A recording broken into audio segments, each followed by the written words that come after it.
Hey again everyone, welcome back again di Bitcoin Update. Masih bersama dengan saya di channel itu Kevin Saili dan Coldplay T-shirt. Happy Friday by the way teman-teman semuanya. Happy weekend dan happy discount on Bitcoin ya. Sedih banget teman-teman sekalian, kita ngelihat price ini masih drop ya, nggak ada tanda-tanda perlambatan momentum. S&P 500 juga drop, Nasdaq juga drop. Jadi kalau teman-teman cek nih S&P 500 itu udah lagi nembus level support yang nahan pergerakan S&P selama lebih kurang 199 hari terakhir. Dan finally it breached ya, baru aja ditembus teman-teman. Dan Nasdaq juga sama, udah tembus atau udah break di bawah area support ya. Di sini kalau kita lihat ini adalah support resistance yang mempertahankan Nasdaq selama lebih kurang 166 hari.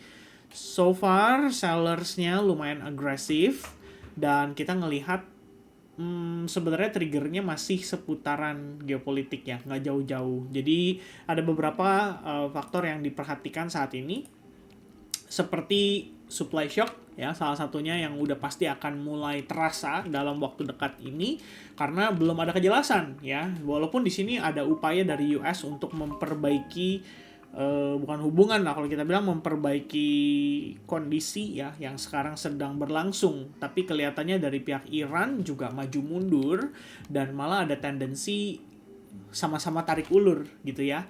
Nah, meanwhile tarik ulur berlangsung, ada beberapa kabar berita yang luar biasa sebetulnya. Salah satunya adalah dari pihak Iran itu menyatakan kalau mereka itu melakukan peretasan ya atau hacking terhadap akun email dari FBI punya pemimpin ya.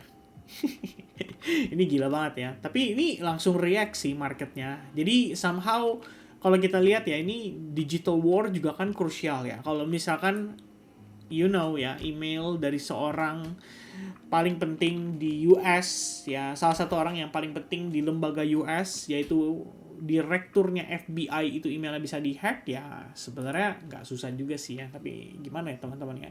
Cuma maksudnya begini ya, yang dikhawatirkan itu adalah efeknya bisa membuat market itu mungkin merasa bahwa kalau mereka bisa lakukan itu, maybe Wall Street juga bisa dihack gitu kan. Dan itu akan meningkatkan kewaspadaan terhadap security mereka. Dan memang sudah pernah ada ancaman dari Iran. Iran juga menjelaskan bahwa ada cara untuk melemahkan sebuah kondisi negara ya, terutama US, yaitu dengan menyerang dia punya jantung perekonomian, salah satunya di Wall Street gitu ya. Nah, itu adalah salah satu yang mungkin sekarang menciptakan fearful ya di market. But anyway, adapun Guggenheim di sini memberikan peringatan ya kalau US stock market itu bisa drop up to 10% jika seandainya harga minyak itu bertahan di atas $100 per barel untuk beberapa bulan ke depan. The bigger risk isn't inflation but a hit to consumer and investor sentiment.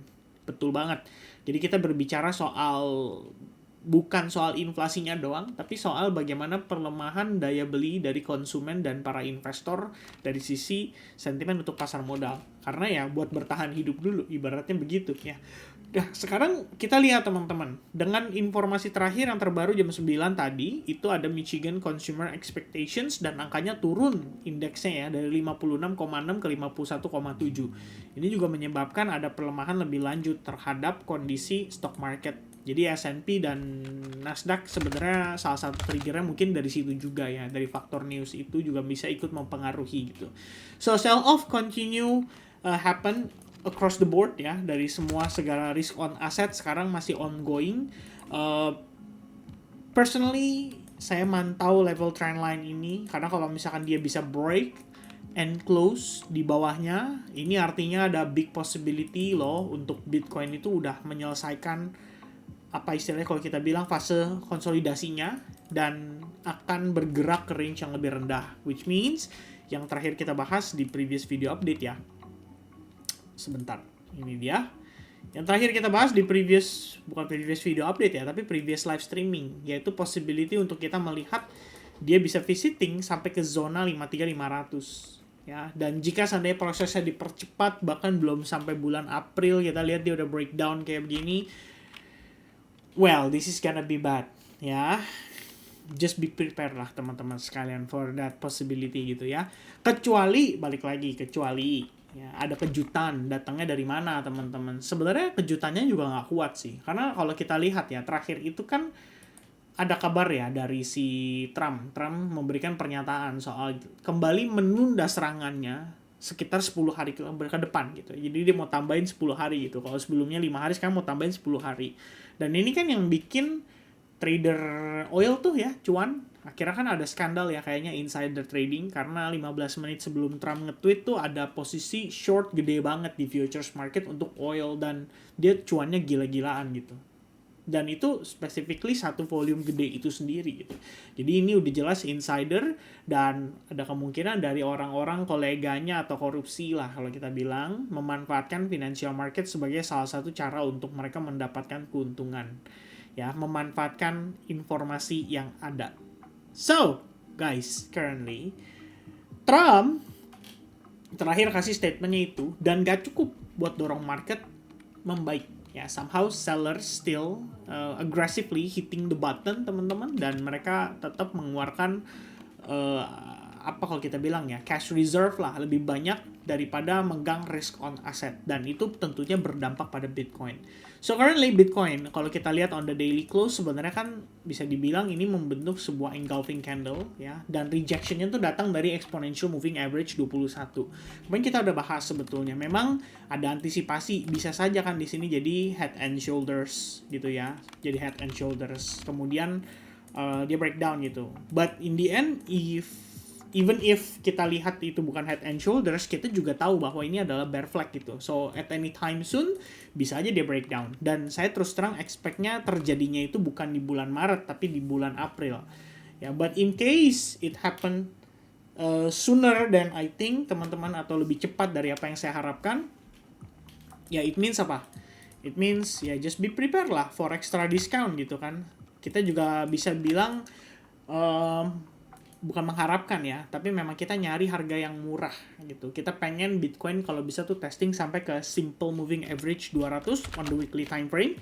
Kemarin udah saya jelasin secara lengkap, secara detail melalui live session yang kita lakukan ya, atau live streaming di video update terakhir. Dan SMA 200 itu ada di kisaran 59.300. Somehow kalau dia bergerak sampai ke 53.500 itu artinya udah mega discount ya. Somehow saya ngelihatnya kayak gitu. Tapi ya balik lagi, ini kan tergantung pemanfaatan masing-masing. Anda ngelihatnya sebagai apa gitu ya? Apakah Bitcoin sebagai store of value, atau Bitcoin di sini kita ngelihat dia hanya sekedar untuk aset aset berspekulasi gitu kan? Nah, ini kan pemanfaatan masing-masing gitu. Jadi ada yang pakai buat trading, ada yang pakai buat investing, ada yang pakai buat hedging dan macam-macam gitu ya.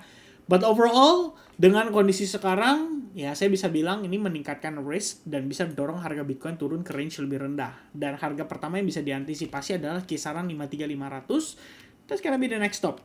Ya, obviously selain 60.000 gitu ya. Kalau 60.000 saya bilang 60.000 sih ini target yang dekat sekali gitu kan. Karena cuma beda 5.000 dari harga sekarang. Dan 60.000 itu adalah level psikologi yang terakhir kali mempertahankan ya Bitcoin cukup baik gitu ya. Jadi dia turun udah kenceng, 60.000 ketahan, mantul, dan konsolidasi berlangsung. Nah sekarang posisinya dia udah turun lagi teman-teman. Dan kalau ke 60.000 saya rasa itu udah target paling wajar, paling deket, paling gampang untuk dicapai gitu ya. The next big question is after 60k dia mau kemana gitu. Dan I think 53 tadi ya 53.500 adalah next major area yang bisa divisit oleh Bitcoin.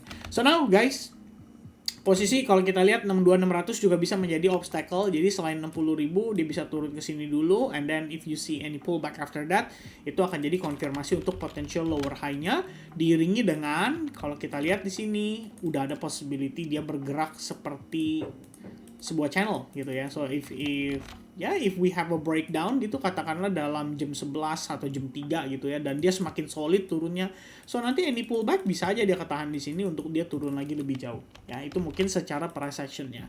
Nah secara sentimen tadi sudah saya jelaskan, ada beberapa yang cukup mengkhawatirkan, dan salah satunya adalah masalah hacking ini, karena nggak lama market langsung bereaksi juga sih after berita hack tersebut gitu. Dan tentu saja dengan kondisi seperti ini Ya kita hanya tinggal menunggu saja kabar bagaimana kira-kira US dan Iran meresolve daripada konflik yang saat ini sedang berlangsung. Karena saya rasa dunia sudah dalam keadaan khawatir, ya, sudah dalam keadaan mode defensif mengingat rata-rata negara di Asia juga akan mulai terkena dampak, termasuk salah satunya Indonesia. So be careful ya dalam penggunaan gas ya.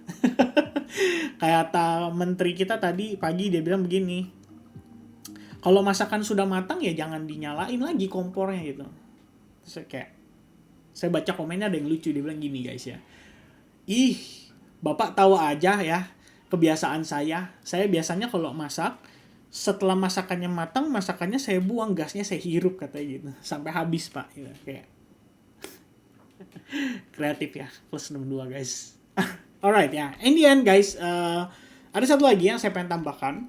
Trump dijadwalkan akan ngomong sekitar 5:30 PM waktu DC, itu berarti Eastern Daylight Time, EDT ya teman-teman. Dan di Indonesia atau di WIB terutama itu sekitaran jam 4 pagi subuh. So I don't know ya kira-kira dia bakal ngomong apa. Cuma kalau di sini berdasarkan bacaannya adalah the president delivers remarks ya, atau menyampaikan pesan-pesan gitu kan at the Future Investment Initiative. So ada investmentnya di situ ya. Saya nggak tahu dia akan ngomong apa. Tapi yang pasti kita bicara investment berarti ada hubungannya lah ya dengan masa depan ya kan, dan apa yang akan dia janjikan kita nggak tahu tuh ya. Itu kira-kira akan menjadi clue juga. Dan guys, sedikit reminder, if we are in the weekend ya, just be careful karena sometimes Trump itu suka banget ngeluarin statement-statement kontroversial di hari Jumat atau Sabtu atau Minggu gitu. Dia sengaja nunggu marketnya libur supaya market nggak langsung reacting gitu ya. Tapi still, it's gonna be very important karena itu jadi katalis untuk pergerakan market during the weekend. Okay? So for now, that's gonna be the update ya. Be prepared for anything, for any possibility, terutama karena structure internalnya juga ini udah on the way atau berpotensi di break very soon. Ya saya nggak tahu sih dia akan break atau enggak. Cuma kalau dari momentumnya S&P juga Nasdaq juga sama-sama lagi turun, kayaknya gampang banget tuh bisa dibablas gitu ya. So just be careful and be ready for anything that can happen in the Bitcoin price. Okay? God bless to everyone. See you guys again in the next update. Happy weekend and cheers guys. Bye bye.